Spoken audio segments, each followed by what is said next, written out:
Então, o que eu queria saber, pegando essa pauta de energia nuclear agora, é o seguinte, a gente tinha um desenvolvimento, em 2011, muita gente fez como a Alemanha, começou a olhar com maus olhos para aquilo. Aqui no Brasil, tenho certeza que se o governo chegasse e falasse, vamos construir uma outra usina, todo mundo ia falar, não faz isso, porque vai matar pessoas, vai ter acidente.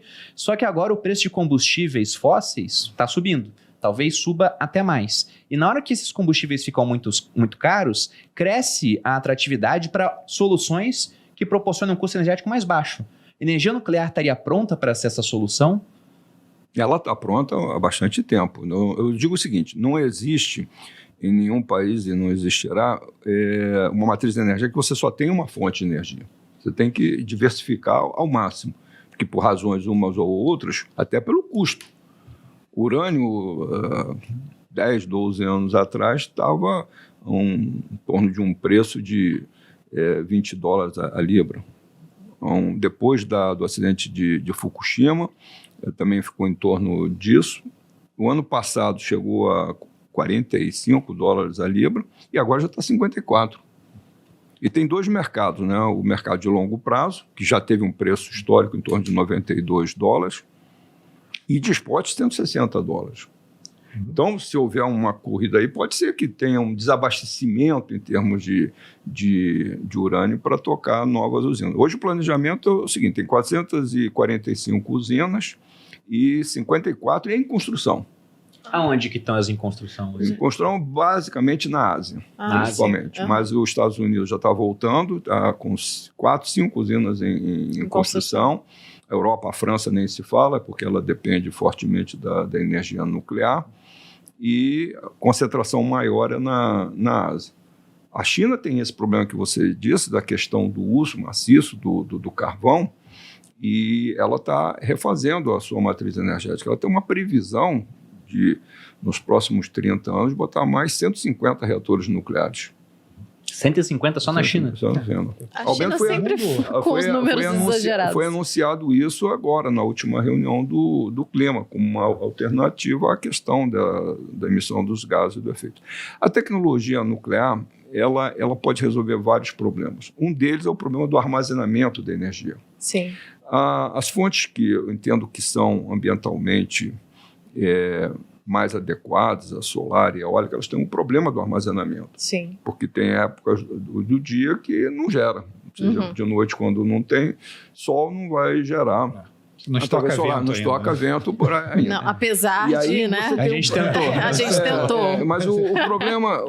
Aquela foi uma frase muito infeliz, cá entre nós. Tem que falar. Tem horas que a gente fale aí para o pessoal saber, para quem não sabe. Tem horas que tem que ficar sem falar as coisas. Mas voltando lá. Podia dar um belo filme, professor, porque tem aquele filme O Menino que Descobriu o Vento. O vento, né? Podia ter a menina que descobriu os tocagens de vento, mas não teve, né? Como foi que ela falou? Mas eu vejo hoje, por exemplo, na tecnologia nuclear, essas baterias de celular, 3, 4 anos. Tem que depois jogar fora o aparelho todo. Já tem bateria mesmo, para 85 anos, usando decaimento. Por que não colocaram no meu iPhone ainda isso, gente? Eles não querem. Não querem, porque senão tem que trocar. Não vai ter que verdade, trocar, né? faz sentido. Aí imagina uma calça que dure 10 anos. Não tem, isso aí não move a economia. E é bom que seja assim, porque aí a gente tem que gerar mais energia. Meu marido tem uma blusa de 7 anos. 13?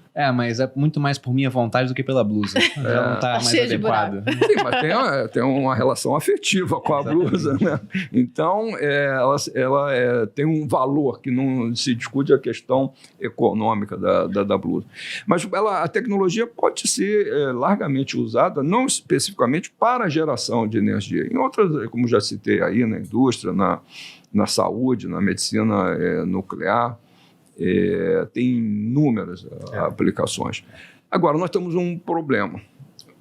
O mundo está a caminho de uma outra transformação. Eu acho que cada país vai ter que ter mais capacidade no desenvolvimento autônomo da tecnologia. Acho que o mundo vai se fechar de novo. Isso é um risco que nós temos.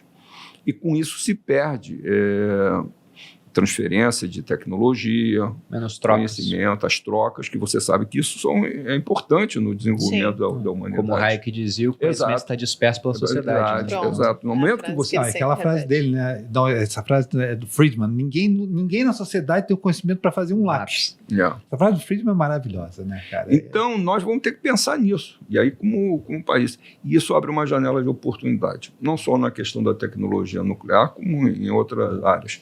Na área agrícola, o Brasil, a questão dos fertilizantes.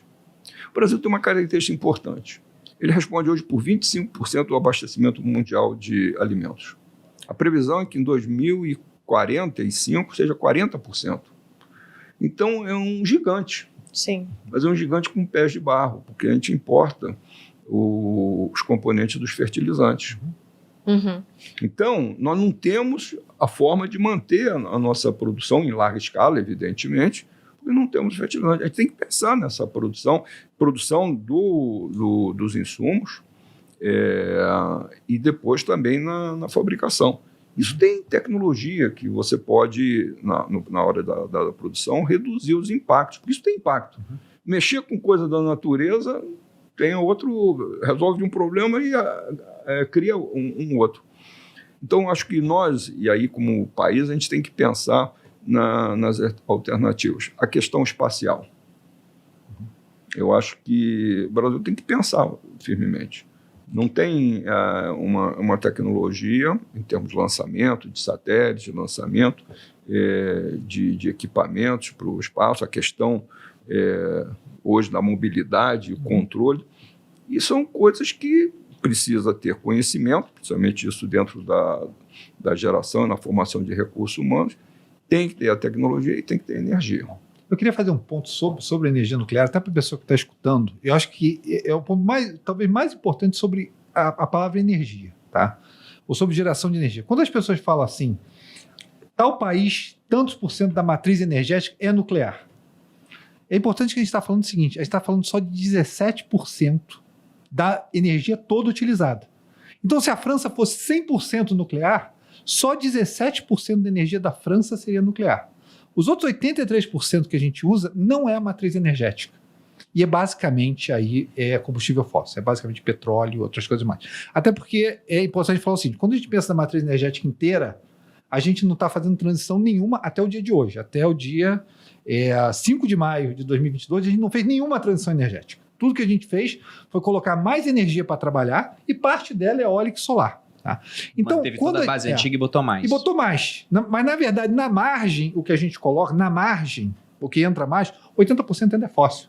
Tá? Então, não tem transição energética. Tem mais fontes de energia. Só para ter uma ideia, a gente ainda queima a mesma quantidade de madeira nos Estados Unidos, que é biomassa, que a gente queimava na Guerra Civil Americana no século XIX. A gente nunca substituiu a madeira. A gente simplesmente bota outras fontes de energia em cima. Sim. Por que isso é importante? Porque se a gente pensa que a gente vai sair do fóssil, que a gente tem que sair, tá? A gente tem que sair da emissão de carbono, nível de emissão de carbono atual. E a gente vai para nuclear, por exemplo, que é uma energia limpa de carbono, o desafio é gigantesco, porque se você pensar que vamos fazer 100% da matriz energética nuclear, você só resolveu 17% do problema.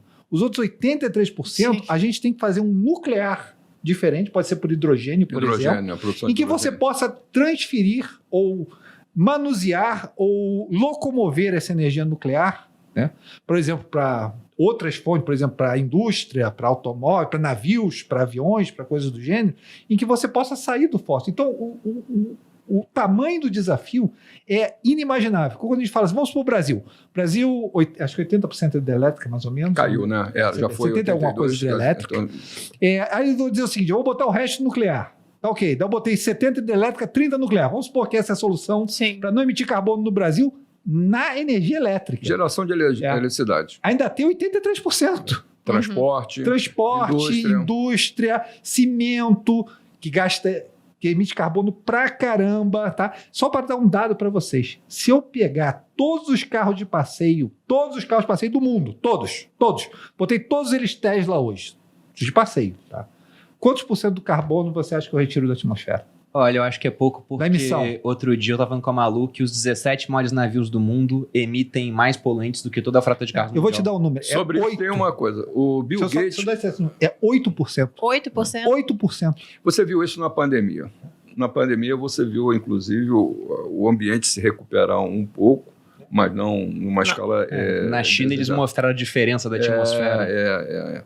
E falando em relação ao uso de combustível fóssil para transporte, né?